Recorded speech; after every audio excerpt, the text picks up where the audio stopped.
Once development on Final Fantasy VIII had officially wrapped, Yoshinori Kitase began looking forward to the next installment in the series. However, with Hironobu Sakaguchi and longtime battle designer and co-director Hiroyuki Ito already committed to a Gaiden Final Fantasy project, which would soon become the series' 9th official entry, it fell on Kitase to begin assembling a new team to tackle Square's following chapter.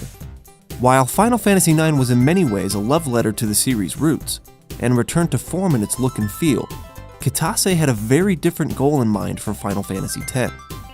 Kitase has disclosed in interviews that after the release of Final Fantasy VIII, many players expressed their disappointment with the trend that had been set by the science fiction world settings of both 7 and 8, preferring instead what he described as a simple fantasy world.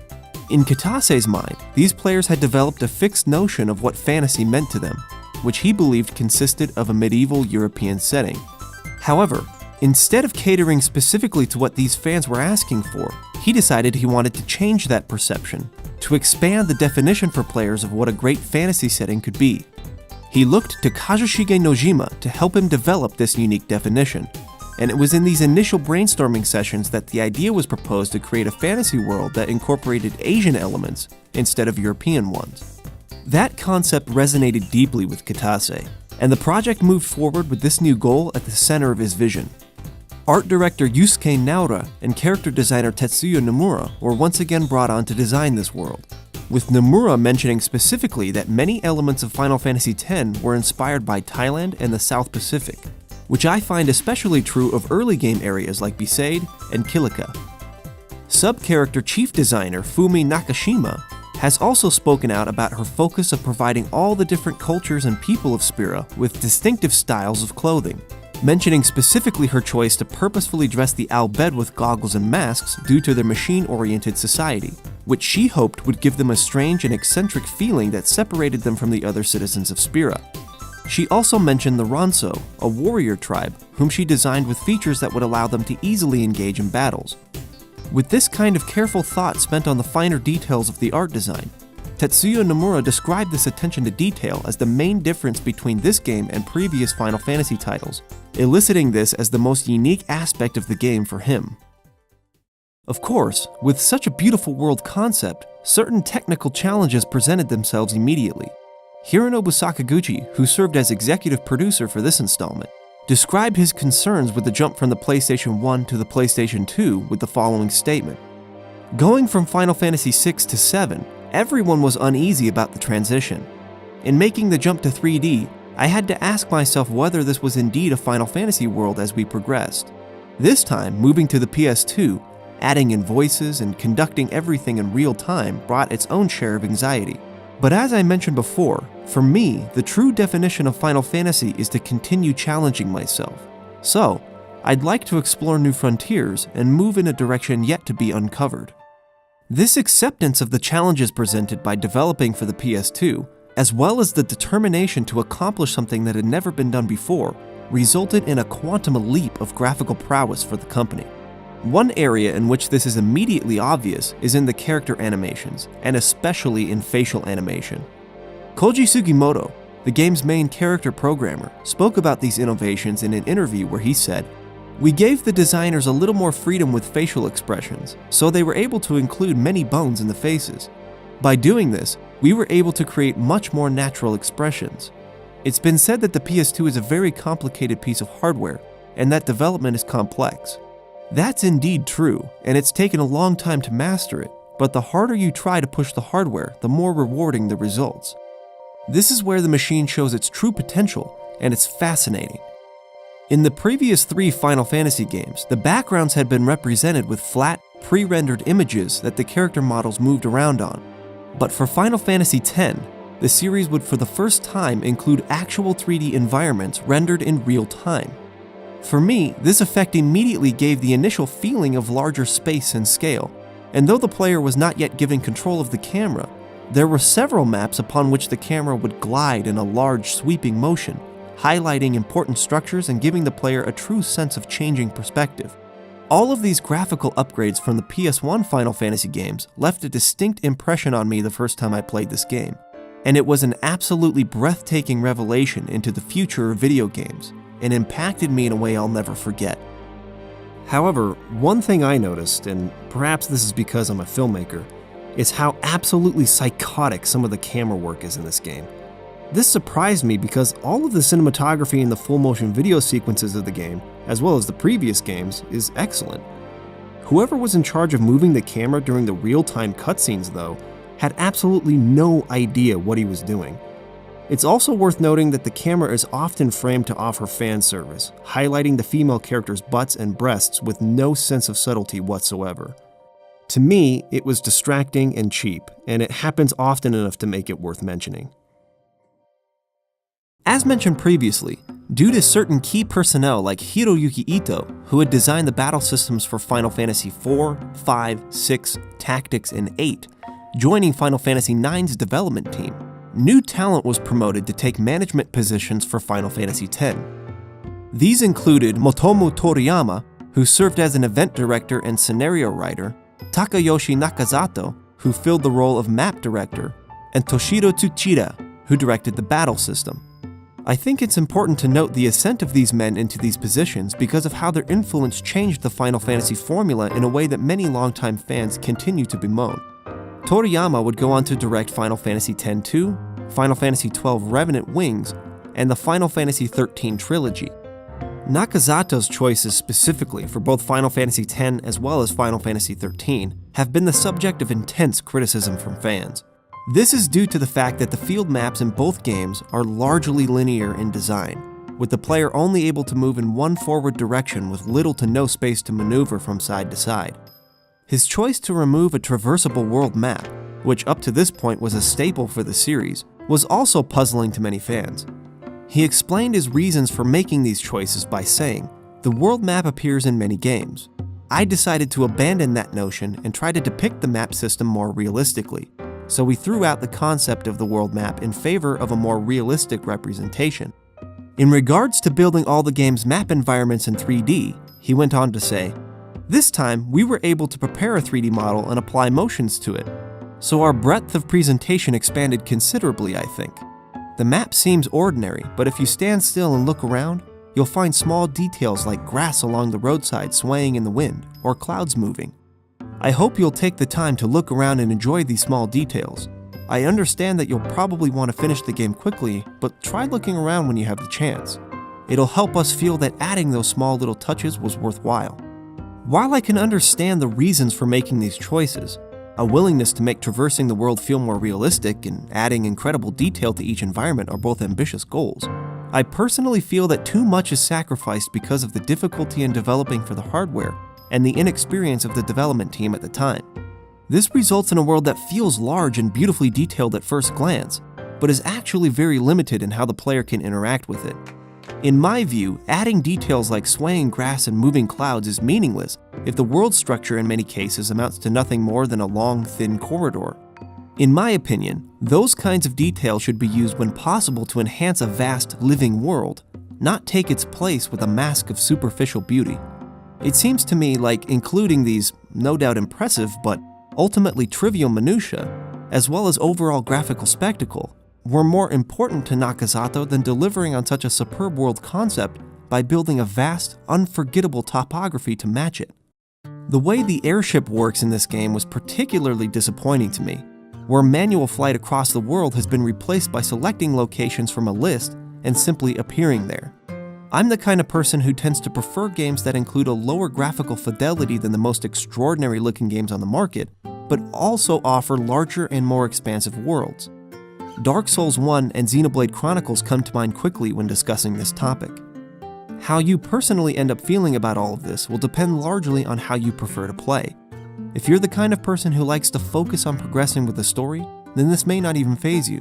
But if you're the kind of player who really likes to explore the world and learn all its secrets, this game really doesn't have much to offer.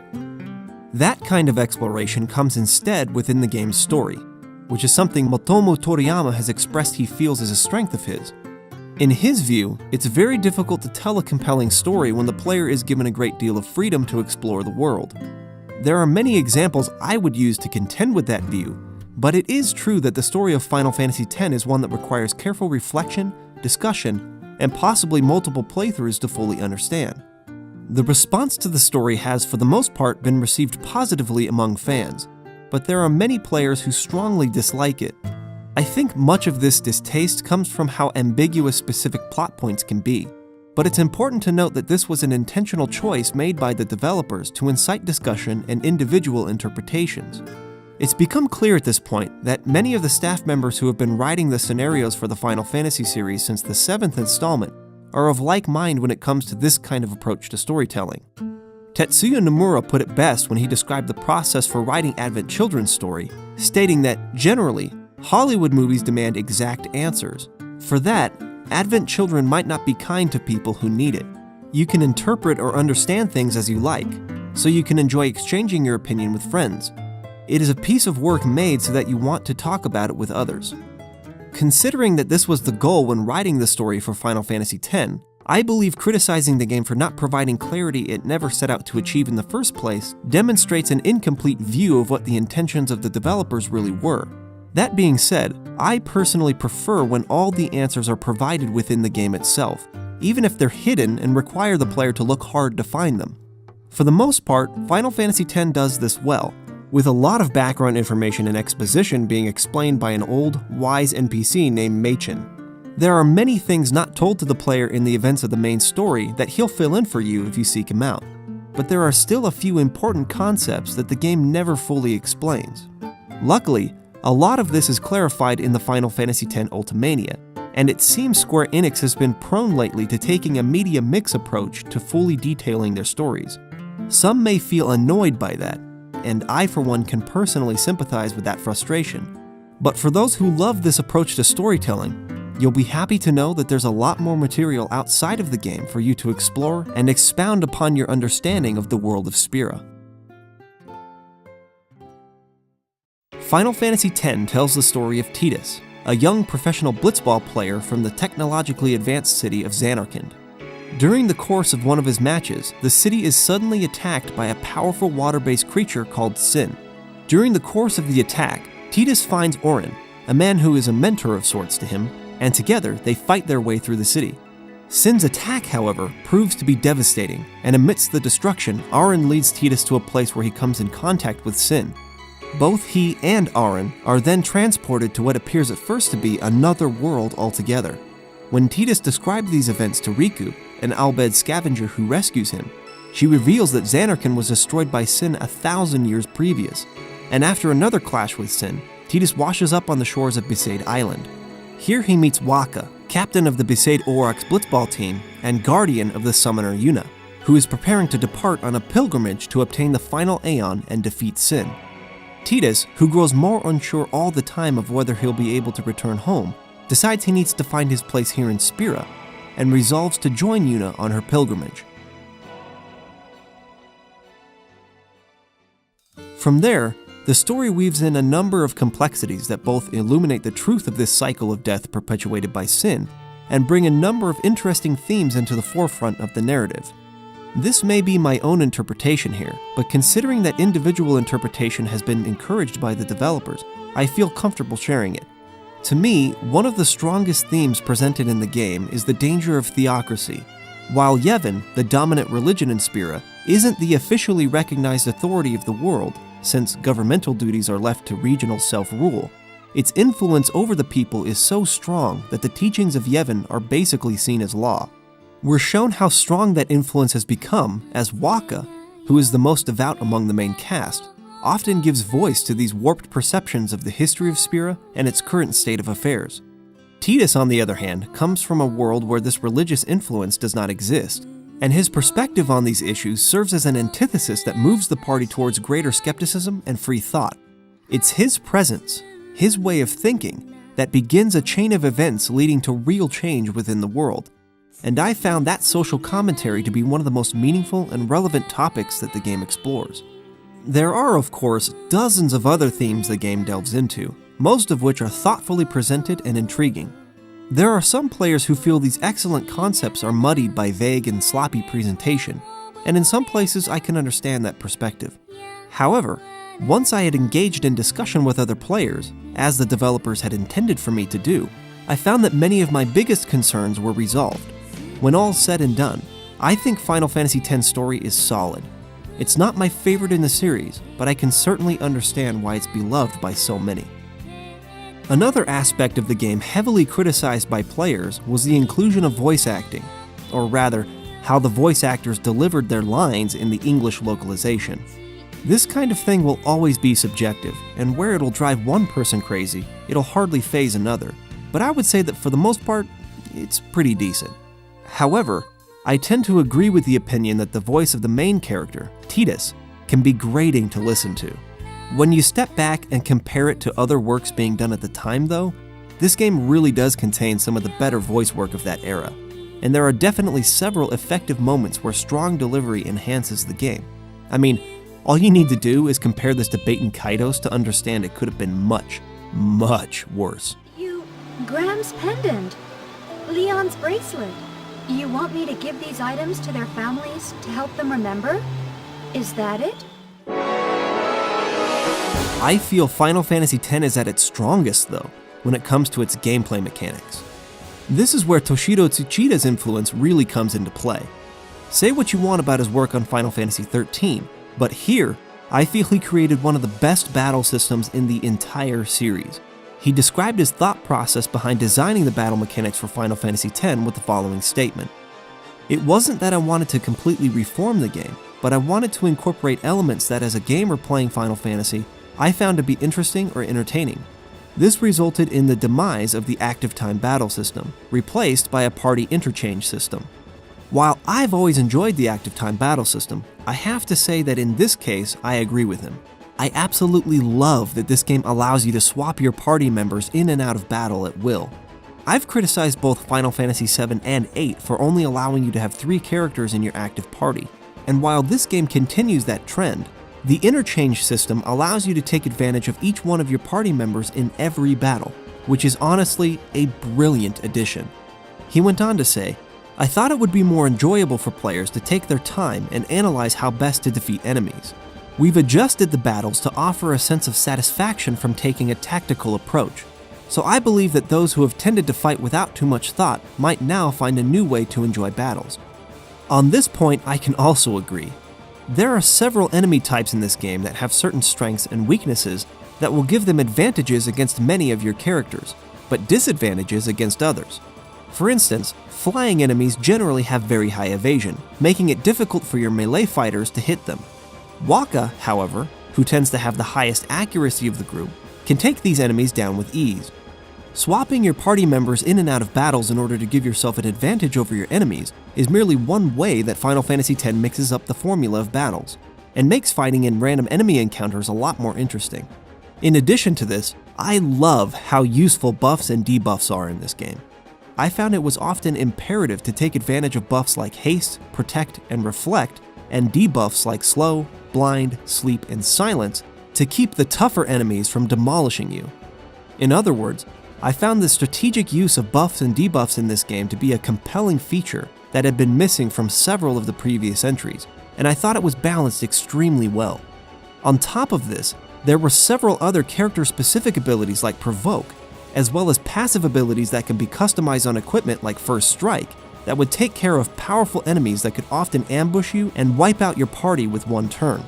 The sheer number of useful abilities and the depth of strategy that can be applied by using them is impressive, and without question my favorite aspect of the entire game. I must say though that I feel the encounter rate is a little too high overall in this game. However, this time around the developers have provided ways to escape from battle quickly and eventually provide a passive ability that allows you to avoid encounters altogether, so I was very appreciative of that. Another interesting change comes in the character progression system. Unlike most previous Final Fantasy games, characters do not level up and learn new abilities in the traditional sense. Instead, character progression is manually managed by the player through the use of the sphere grid. In short, at the end of battles, the player earns both ability points and spheres as rewards from enemies, and overkilling them will provide twice the amount of both AP and sphere drops, which I thought was a great touch for people like me who like to play optimally. Ability points unlock sphere levels, which allow you to move around the predetermined interconnected nodes of the sphere grid. Unlocking these nodes with specific kinds of spheres provides upgrades to attributes like strength, agility, and magic power, as well as new abilities like magic spells. During the early and middle portions of the game, the progression is pretty straightforward, unless you're playing the international or HD versions of the game, which gives you a choice from the beginning which path you'd like to send your characters down. In the original version of the game, however, attribute upgrades and abilities are unlocked in a rather linear fashion, but later on, the player obtains special kinds of spheres that will allow the characters to cross over into other parts of the sphere grid previously unavailable to them.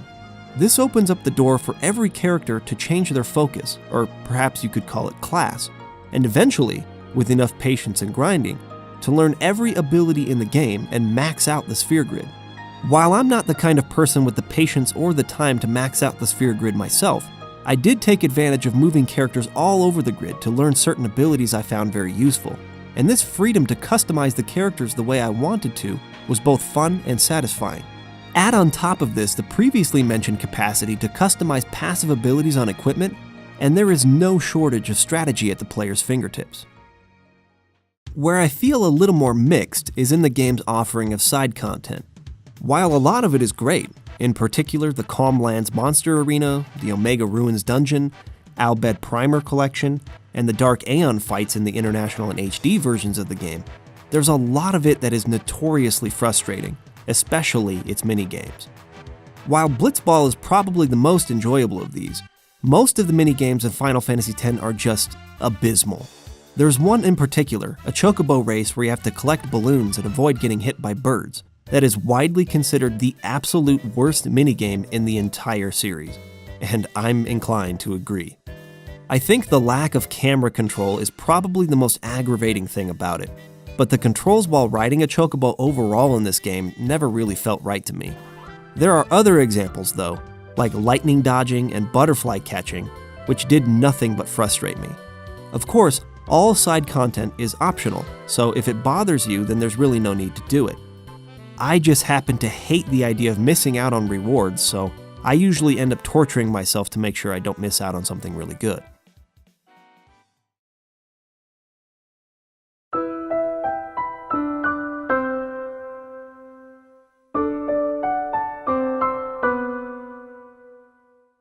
For every Final Fantasy game preceding Final Fantasy X, Nobuo Uematsu had been the sole musical composer.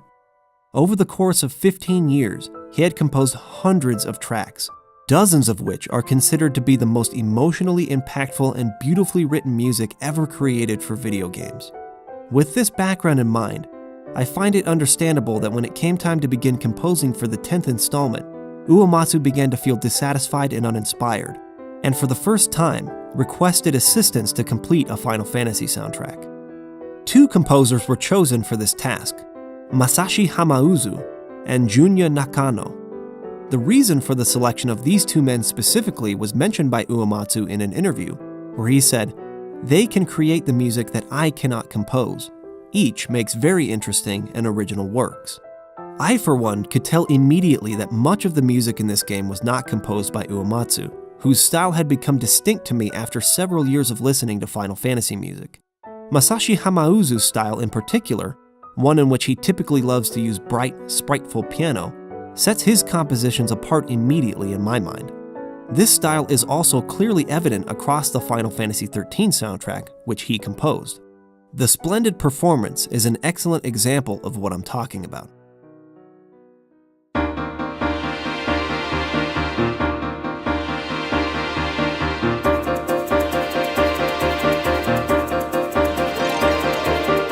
The soundtrack is, in my opinion, predictably brilliant, if not also distinct from previous games. Having a knowledge of the background helps in understanding the reasons for this, but for many people, this soundtrack might not achieve the melodic inventiveness of previous Final Fantasy soundtracks. However, when heard within the context of the game, I feel like every piece of music perfectly fits the environment, character, and theme it is meant to complement. For this reason, I would say that Final Fantasy X soundtrack, while not my absolute favorite, definitely sits in the upper tier for the series.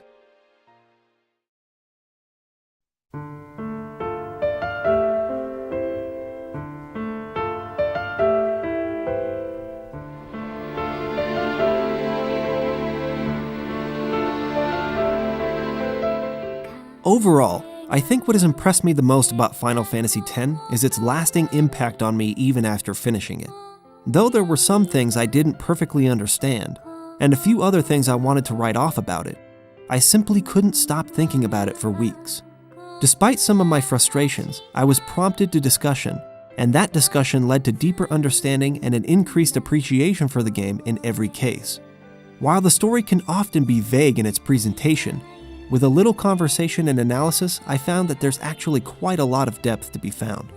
In addition to this thoughtful story, however, is an intelligently designed set of gameplay mechanics that offer some of the most fun and engaging battles I've ever experienced in any JRPG. And while some of the voice work turned me off a bit, and a few of the minigames made me want to beat my face against a wall, I can't help but feel duly satisfied by the overall experience. Though the world's linear structure and lack of a world map and proper airship was definitely a big disappointment for me, the battle mechanics offer more than enough to keep me engaged and interested for the bulk of the experience. I give Final Fantasy X 4 hilarious shoe puff driver accents out of 5. Rides the shoe puff?